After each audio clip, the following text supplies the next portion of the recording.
আসসালামু আলাইকুম। সুপ্রিয় শিক্ষার্থী, আশা করি তোমরা ভালো রয়েছো। এখন আমি যে বিষয়টি নিয়ে তোমাদের সামনে উপস্থিত হয়েছি সেটি হলো কোম্পানি সংগঠনের গুরুত্বপূর্ণ কিছু বিষয়: ন্যূনতম মূলধন, নিবন্ধন, বিবরণপত্র। তো শুরুতে আমরা আলোচনা করি ন্যূনতম মূলধন। ন্যূনতম মূলধন কি? ন্যূনতম মূলধন মূলত কোম্পানির প্রাথমিক খরচ বহন করার জন্য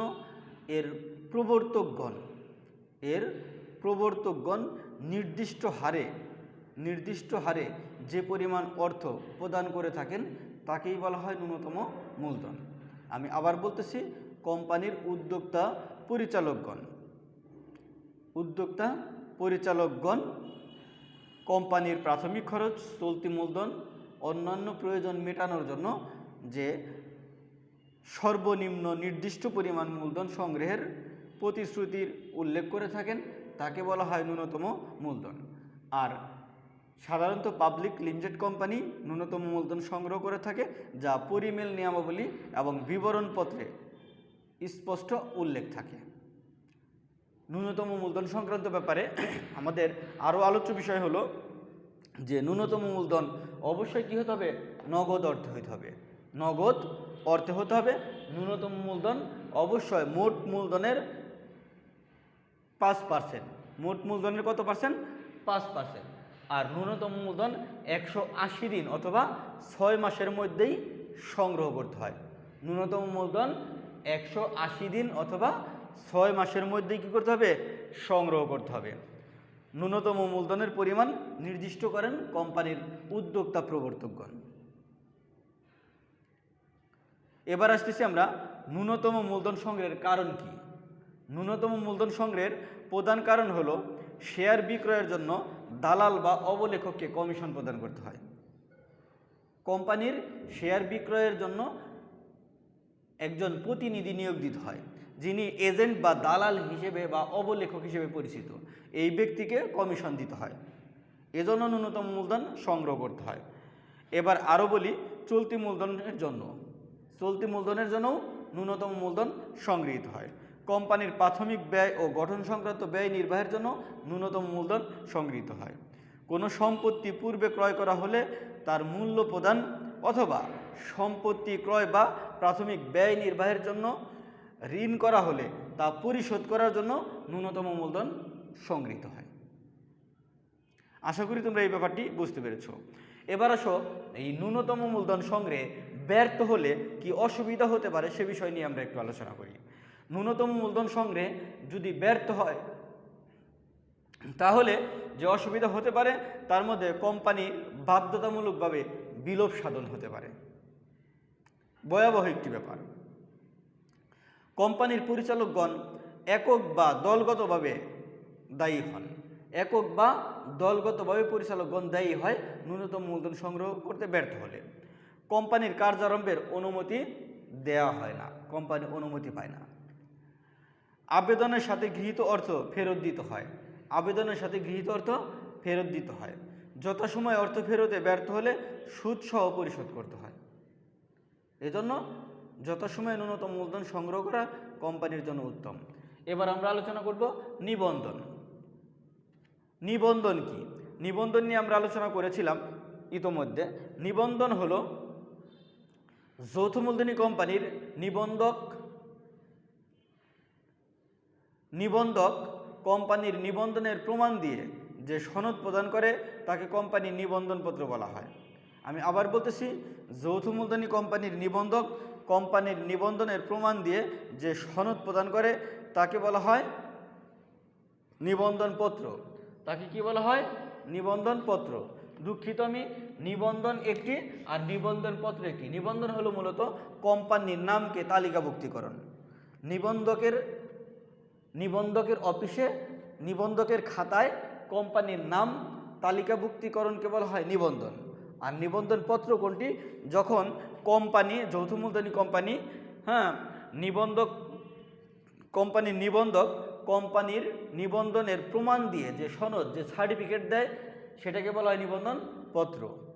তাহলে নিবন্ধনপত্র হলো যে নিবন্ধক কর্তৃপক্ষ কোম্পানিরকে যে সার্টিফিকেট প্রদান করে, এই সার্টিফিকেটটাই হলো মূলত নিবন্ধনপত্র। আর কোম্পানি যখন কোম্পানির নাম নিবন্ধকের খাতায় তালিকাভুক্ত করে তখন তাকে বলা হয় নিবন্ধন। আশা করি তোমরা বুঝতে পেরেছো। আর এই নিবন্ধন পত্রকে বলা হয় কোম্পানির বার্থ সার্টিফিকেট, জন্ম সনদ। নিবন্ধন সার্টিফিকেট হলো কোম্পানির বার্থ সার্টিফিকেট, জন্ম সনদ। এ সম্পর্কে আরও কিছু যদি বলি, তাহলে নিবন্ধক কোনো নতুন কোম্পানির অস্তিত্বের স্বীকৃতি স্বরূপ এ সনদ প্রদান করে। একটি নতুন কোম্পানি, একটি নতুন প্রতিষ্ঠানের সনদ নিবন্ধক কর্তৃপক্ষ প্রদান করে। নিবন্ধনপত্রকে কোম্পানির জন্ম সনদ বলা হয়, কারণ এটি পাওয়ার পর কোম্পানির আইনগত অস্তিত্বের সৃষ্টি হয়।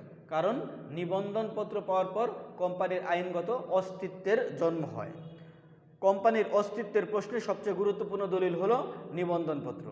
কোম্পানির অস্তিত্বের প্রশ্নে সবচেয়ে গুরুত্বপূর্ণ দলিল হলো নিবন্ধনপত্র।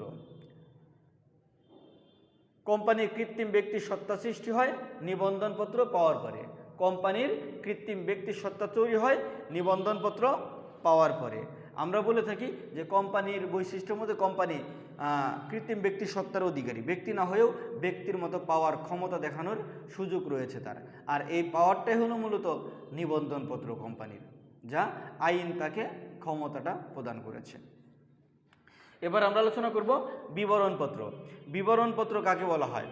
বিবরণপত্র সঙ্গে আমরা সংক্ষেপে বলেছিলাম যে যেহেতু পাবলিক লিমিটেড কোম্পানির সবচেয়ে মূলধন সংগ্রহের সবচেয়ে গুরুত্বপূর্ণ হাতিয়ার হলো শেয়ার বিক্রয়। আর শেয়ার বিক্রয়ের জন্য কোম্পানি জনগণকেই টার্গেট করে থাকে, আর জনগণকে বিভিন্নভাবে পরিচিত আকৃষ্ট করার চেষ্টা করে। তাহলে সংজ্ঞাটা এভাবেই বলা যায় যে পাবলিক লিমিটেড কোম্পানি জনগণকে আকৃষ্ট করার জন্য, শেয়ার ক্রয়ে উদ্বুদ্ধ করার জন্য যে প্রচারণা চালায়, যে পত্র রচনা করে, সেটাই হলো বিবরণপত্র। সেটি কি? বিবরণপত্র। তাহলে পাবলিক লিমিটেড কোম্পানি নিবন্ধিত হওয়ার পর মূলধন সংগ্রহের উদ্দেশ্যে নিয়ে জনগণকে কোম্পানির শেয়ার ক্রয়ের আমন্ত্রণ জানিয়ে যে প্রচারপত্র বা বিজ্ঞপ্তি প্রচার করে তাকে বলা হয় বিবরণপত্র। অর্থাৎ বিবরণপত্র হলো কোম্পানি, পাবলিক লিমিটেড কোম্পানির পক্ষ থেকে জনগণের নিকট একটা আমন্ত্রণপত্র, দাওয়াত। সহজ কথা হলো একটি দাওয়াতপত্র, যা জনগণ জানে কোম্পানি সম্পর্কে, যা পড়ে জনগণ কোম্পানি সম্পর্কে জানে, কোম্পানির অবস্থা বুঝে সেই অনুযায়ী তারা শেয়ার করে আকৃষ্ট হয়। আর এ সম্পর্কে আরও কিছু তথ্য যেগুলো আলোচনা করলেই নয়, সেটি হলো যে বিবরণপত্র ইস্যু করতে পারে শুধু পাবলিক লিমিটেড কোম্পানি। বিবরণপত্র ইস্যু করতে হয় নিবন্ধনের পরে, কিন্তু শেয়ার ইস্যুর পূর্বে। বিবরণপত্রে ভুল ত্রুটির কারাদণ্ড 5 বছর। বিবরণপত্রে ভুল ত্রুটির কারাদণ্ড কত?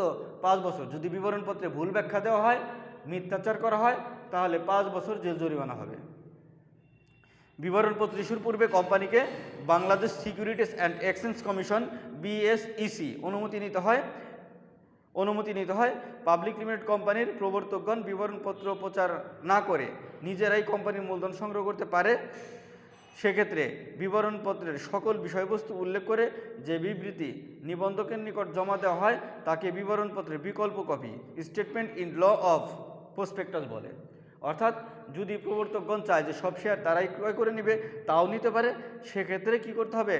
বিবরণপত্রের বিকল্প বিবৃতি, যেটাকে আমরা statement in Liu of prospectus, এটি নিবন্ধকের নিকট জমা দিতে হয়।